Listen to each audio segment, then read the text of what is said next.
కష్టాలు వచ్చినప్పుడు కుంగిపోవడము, సంతోషం వచ్చినప్పుడు ఎగిరి గంతులు వేయడం అనేది మనిషికి సహజమైన గుణం. కానీ రెండింటిని కూడా సమానంగా తీసుకుపోయినప్పుడే వాడి జీవితం బాగుంటుంది. దీనికి సంబంధించి ఒక మోటివేషన్ స్టోరీతో మీ ముందుకు వచ్చాను. ఇలాంటి మరిన్ని మంచి మంచి మోటివేషన్ స్టోరీ కోసం డిపి స్టోరీ టైం ఛానల్ అయితే ప్రతి ఒక్కరు సబ్స్క్రైబ్ చేసుకోండి. ఒక తల్లి తన భర్త చనిపోయి ఉంటాడు. చిన్న పిల్లవాడిని పెట్టుకొని ఆమె చాలా కష్టాలు పడి కూలీ నాలి పని చేసుకుంటూ బతుకుతూ ఉంటుంది. కానీ రోజు ఇంట్లో ఒంటరిగా ఉన్నప్పుడు బాధపడుతూ ఉంటుంది. తన కష్టాన్ని తలుచుకొని తను చాలా కష్టాల్లో ఉన్నానని, కొడుకును పెంచలేకపోతున్నానని, తనకు కూలి కూడా గిట్టుబాటు కాలేదని, ఇలా రకరకాలుగా ఆవేదన చెందుతూ ఒక రూమ్ లో కూర్చుని ఆమె ఏడుస్తూ ఉంటుంది.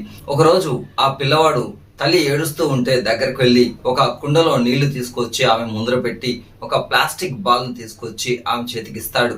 అమ్మా, ఈ కుండలో ఈ ప్లాస్టిక్ బాలను లోపల ముంచు అమ్మా అంటాడు. అలా ఆమె ఆ ప్లాస్టిక్ బాల్ ను కుండ లోపల నీటిలో ముంచితే అది పైకి వస్తుంది. మళ్ళీ ఇంకొకసారి లోపలికి ముంచమ్మా అంటాడు. అదే విధంగా పలుసార్లు ఆమె లోపలికి ముంచిన ఆ బాల్ పైకి వస్తూనే ఉంటుంది. అప్పుడు ఆ పిల్లవాడు ఆ తల్లిని చూసి చెప్పమ్మా, కష్టాలు అనేది నీళ్ళ లాంటిది, బాల్ అనేది మన జీవితం లాంటిది. కష్టాలు ఈ బాల్ ని లోపల ఎంత ముంచెత్తినా తను నిగ్రహంగా ఉంది, ఆ కష్టానికి భయపడలేదు కాబట్టి, నిలదొక్కుకోగలిగింది కాబట్టి ఆ బాల్ పైకి వస్తా ఉంది.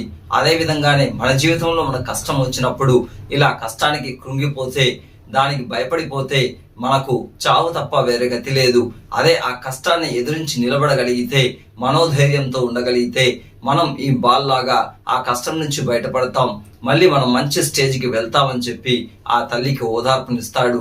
ఆ మాటలు విన్న తల్లి తన కష్టాన్ని మర్చిపోయి కొడుకును ఆలింగనం చేసుకుని ఎంతో సంతోషంతో అప్పటి నుంచి కూడా తను కష్టాన్ని చెప్పుకోవడం మానేసి ఇక ఎదిగేదానికి తను ఒక ప్రయాణాన్ని మొదలుపెట్టింది.